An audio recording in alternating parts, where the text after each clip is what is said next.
My boyfriend wants me to cut off contact with his brother after his brother defended me in an argument. Original post.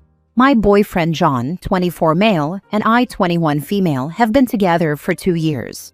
I have known his brother, who I will call Ray, for most of that time. We have always gotten on well enough. The whole situation started with my 21st birthday party. We had a party at home with 20 or so friends and family. Ray was of course present at the party, along with a few other members of John's family. The party was going reasonably well. As it started to get later, I started to get a little tipsy, and most of the guests had started to go home. It eventually got down to a drunken little group made up of myself, John, Ray, and a couple of my girlfriends. We were sitting outside and one of my girlfriends decided to get on the trampoline. She managed to execute a pretty cool flip, and I expressed that I wished I knew how to do one. My friend talked me into giving it a try. I got up on the tramp, stumbled drunkenly, and fell down laughing. Everyone else except for John was laughing too. It didn't seem like much of an event until John got up, muttered "freaking pathetic" in an angry tone, and then told me that we needed to speak in private. I was pretty confused as to what was going on, so I asked him why. He answered me with, "Just stop being a stupid cow for a second and come to the bedroom." Both of my friends and Ray looked pretty shocked at this, but before I followed John to the bedroom, I told them it was fine, and John was probably just messing around.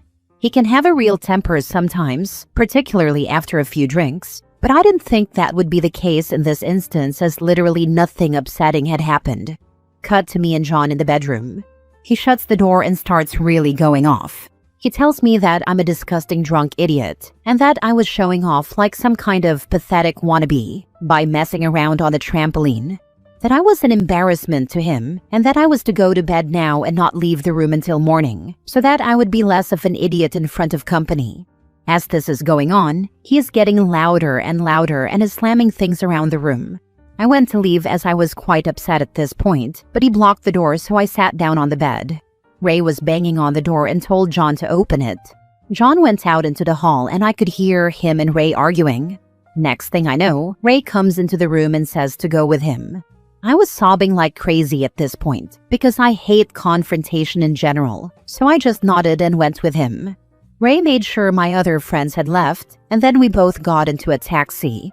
I don't know where John had gone, but he was still in the house somewhere. I was crying a bunch in the car and didn't say much, but Ray called his and John's mother and gave her a brief rundown of what happened. We got to Ray's place. He lives with a couple, and they were all really nice. The girl roommate lent me some stuff to sleep in, and Ray told me to take his bed and he would sleep on the couch. I was kind of all over the place, but eventually got some sleep. Next morning, I got up and had coffee with Ray and one of his roommates. Ray asked if John had behaved that way before, and I let him know about John's temper, but explained that he had never blown up over something as insignificant as me mucking around on a trampoline. I asked Ray if he thought maybe I did or said something that might have upset John and I didn't realize due to being tipsy, but Ray said no, and that John's behavior was unacceptable. I felt silly and embarrassed, especially knowing that Ray and my friends had heard everything John had said, and I told Ray I had better get home and try to sort things out. Ray said that he wanted me to stay at his place for just a bit longer to calm down, and that he would really prefer that I didn't go home straight away, as John could still be angry. I gave in and hung out there with Ray and his roommates. We all just played video games and got some takeout, and I ended up feeling much better afterward, so I'm glad I stayed. Early evening, I told Ray I should really go home. I didn't have any of my clothes, and more importantly, I needed my stuff for university the next day. He drove me over but didn't really want me to go inside. I told him it would really be fine and promised I would call him if anything happened. He agreed, but said he would wait outside for a few minutes just in case. I got inside and John wasn't home, so I told Ray to go and went about tidying up from the party. John eventually came back and seemed calm enough. I told him I thought we needed to have a talk and he agreed.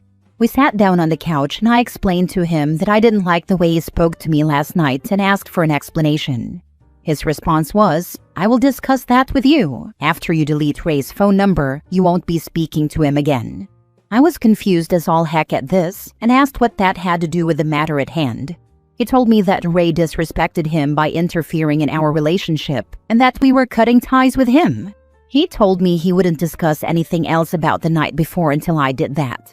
I told John I thought that was pretty unnecessary and that Ray had been trying to help me because John was acting really threatening and that I would have probably done the same in Ray's shoes. Well, John did not like that. He yelled, called me some names, and left the house.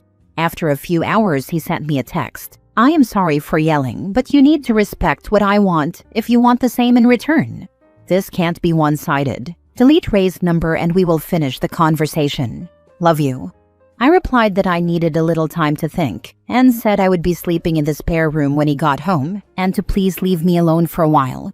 I went to bed, heard John come in very late. He opened the door to the spare room and turned the light on, but as I woke up, he just walked out of the room and slammed the door. So this morning I've woken up, John is at work and I have a text from Ray. It says, "Hey, I hope you're okay. Look, what John did the other night is really not all right, and I think you should get out of there for a while. I've talked to my roommates and it's totally fine for you to crash here until you figure out what you want to do."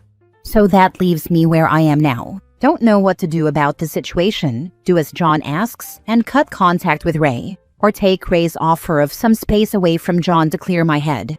My worry is that if I stay at Ray's, that will destroy any chance of fixing things with John. Advice very much appreciated. Now for the top advice before reading the update. Darn right John wants you to stop contacting Ray. After all, Ray objected to him treating you abusively. You deserve so much better. John is emotionally abusive, and he uses the fact that you hate confrontation to control and manipulate you. Before I even reached the part of this post where he said to delete Ray from your phone, every instinct I had was screaming that you need to run to the hills. This is not a good guy. If even his brother is upset and supporting you here, that's a good sign that the way he treats you is beyond messed up. Please, please leave him. Please. You deserve so much better than someone who belittles and tries to control you. In no universe is what he did okay. Telling you to stay up in the bedroom so he wouldn't be embarrassed, like you're a small child being grounded.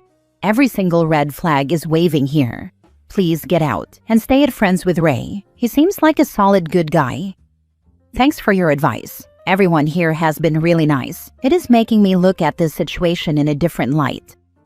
If he truly cared for you, surely he'd be apologizing profusely. Instead, he's turning it all back on you.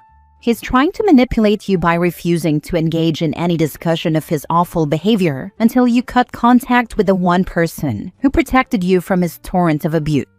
John is a cruel, nasty person. I think you should listen to Ray. Ray is his brother, so Ray should be biased towards taking his brother's side. That he's taking your side speaks volumes about just how badly John is treating you. It does make me think when his brother, and now also his mother, who has just called me, are being so supportive towards me.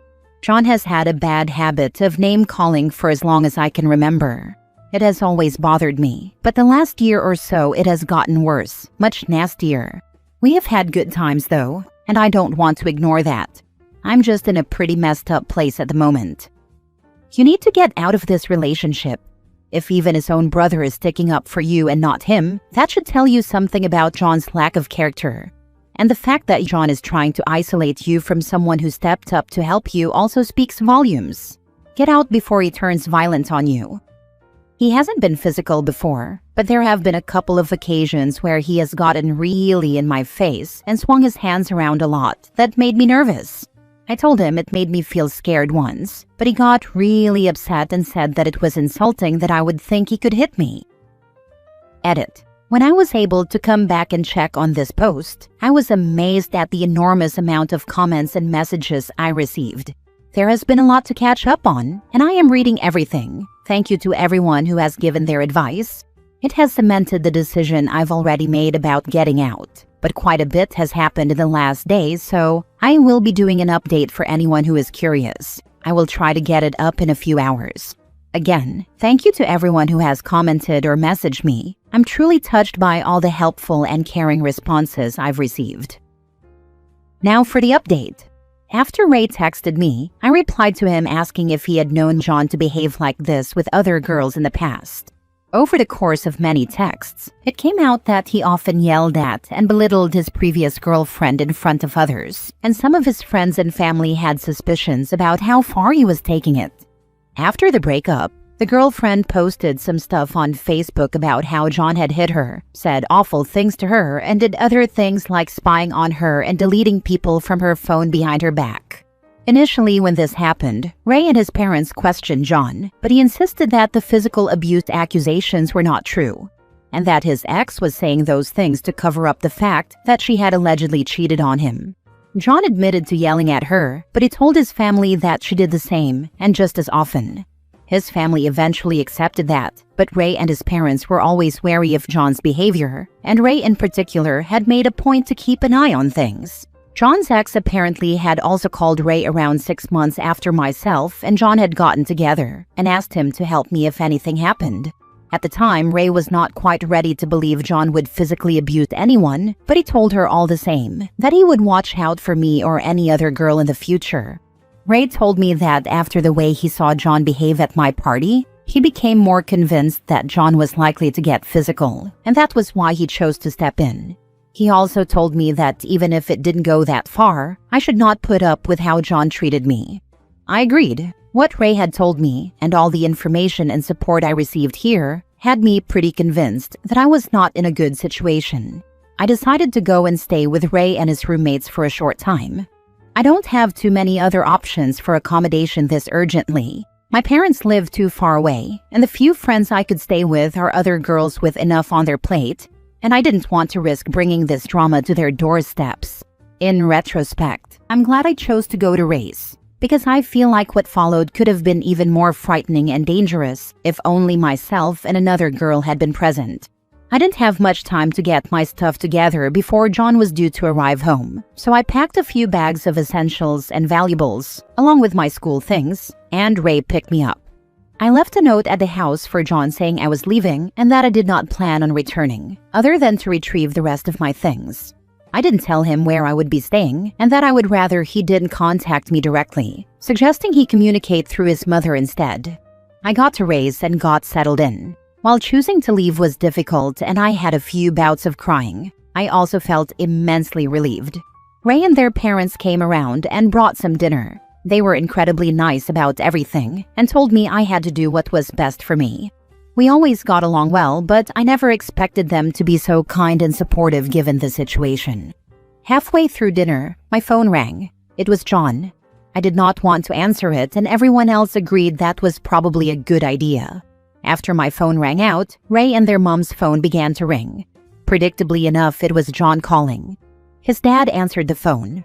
The phone was not on speaker, but John was loud enough that you could hear him yelling down the phone. I couldn't tell exactly what was said, but his dad was telling him to calm down and not to do something. John hung up on him, and Ray and his dad told us John was coming to Ray's place, and saying this was all Ray's fault. Ray started to get a bunch of text messages from John making threats and telling Ray that he knew I was there and he was coming to get me. Ray replied to him saying that if John came here and caused trouble, he would be calling the police, but John ignored him. John showed up at Ray's probably 15 minutes later. He drove up the lawn and almost hit the letterbox, got out of his car, and started yelling. Ray and his dad went out while I stayed in the front room with his mom. John yelled for a while and was kicking at random parts of the garden. Then he started to yell towards the house that he knew I was there and to come out. I wasn't planning on coming out at all, and Ray told him to leave. John ended up running around the side of the house to the back patio entry. The screen door was locked, but the solid back door wasn't, and he started hitting the fly wire trying to break it. He kept yelling into the house that he knew I was there, and that if I didn't come out, he would destroy all my stuff and log on to my school accounts and cause problems on there. Ray and his dad caught up to John and started pulling him away from the door. John started throwing punches, and his mom and I both went out to the inside of the back door because we were worried someone would get hurt. John saw me and started trying for the back door again, saying if I didn't get in the car, he would kill himself. His mom said she was going to call the police. Ray and his dad ended up hauling him out to the front yard and told him to leave. John did eventually get into the car. He spun his wheels, tore up the grass, and drove off. I felt pretty awful after all that, His mom and dad were both visibly really upset, and Ray's rental property had been messed up, and I felt responsible. They were still so nice about everything, though. They really are wonderful people. I spoke to the police and they said they would be speaking to John about what happened, and I got some advice about obtaining a restraining order and making sure I could find a way of retrieving my stuff from the house, so that is all okay for the moment. The latest news is that John has been all over Facebook saying that Ray and I had been having an affair and posting all these random cropped blurry porn pictures from the internet saying it was us and that he had caught us in the act. None of us are responding to any of it at this point. Haven't really decided what to do there. My plan is to stay with Ray for now. It's still my best option, and Ray has said he won't leave me alone at the house in case John comes back. Either he or his male roommate would be there. We also spoke to a couple of the neighbors that Ray is friendly with, and they said they would keep an eye out for his car or call us if they saw anything dodgy. I'm at a bit of a loss as to what to do next. I'm planning to talk to my university about getting into student housing. I'm planning to go out tomorrow to buy some pepper spray too. I'm tossing up about reaching out to John's ex, but I'm not sure if that will cause more problems for everyone. So I suppose that's it, for now at least. I'm sorry that this was a bit of a novel, but I know a lot of people wanted an update, and considering how nice everyone has been, I wouldn't want anyone to worry that I had gone back or stayed with him. Rest assured that is totally out of the question. The more I think about things that happened within our relationship with this new perspective, the more I realize how messed up some of those things were. Again, a huge thank you to everyone. I'll do my best to keep up with the comments and respond to any DMs. Last story. My husband tried to blame it on AI when I caught him with my best friend. I caught my husband cheating on me. I did not suspect it. I did not hear about it. My husband was out of town for business, so I thought I'd use this time to do some shopping and drove to town. And that's where I saw him with her.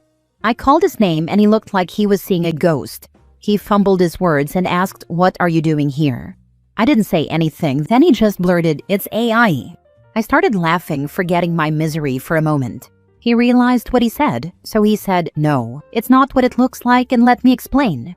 I have been noticing that I am believing real life less and less. Whatever clip, picture, or article one of my friends and family sends me, I find myself needing to verify, like the Valhalla comment, for example, and I guess I am not the only one.